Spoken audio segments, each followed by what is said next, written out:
திருப்பதி லட்டு எப்படி உலக புகழ்பெற்ற பிரசாதமா மாறுச்சுன்னு நாம இப்ப சுருக்கமா பார்க்கலாம். ஆச்சரியமான விஷயம் என்னன்னா, இந்த லட்டு வெறும் பிரசாதம் மட்டும் இல்ல, அது ஒரு நடைமுறை தேவைக்காக உருவானது. ஆமாங்க, ரொம்ப தூரம் பயணம் வர்ற பக்தர்களோட பசியை யோசிச்சுதான் இது ஆரம்பிச்சது. முதல்ல பாத்தீங்கன்னா, அந்த காலத்துல இப்ப மாதிரி போக்குவரத்து வசதியெல்லாம் கிடையாது. பக்தர்கள் பல நாள் நடந்தே திருமலைக்கு வரணும். அப்போ அவங்களுக்கு கெட்டு போகாத ஒரு உணவு வேணும் இல்லையா? அதனால 1714ஆம் வருஷத்திலேயே லட்டுவ பெருமாளுக்கு நெய்வேத்தியமா படைச்சாங்க. ஆனா நல்லா கவனிங்க, அது பக்தர்களுக்கு பிரசாதமா கொடுக்கப்படல.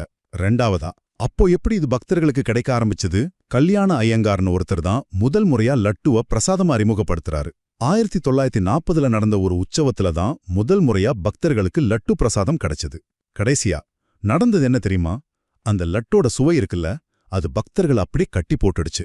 அவங்க தேவஸ்தானத்துக்கிட்ட எங்களுக்கு இதே பிரசாதம் நிரந்தரமா வேணும்னு கேட்க ஆரம்பிச்சிட்டாங்க. அதனால 1943ல முதல்ல சனிக்கிழமைகள்ல மட்டும் கொடுத்துட்டு அப்புறமா எல்லா நாளும் கிடைக்கிற மாதிரி மாத்திட்டாங்க.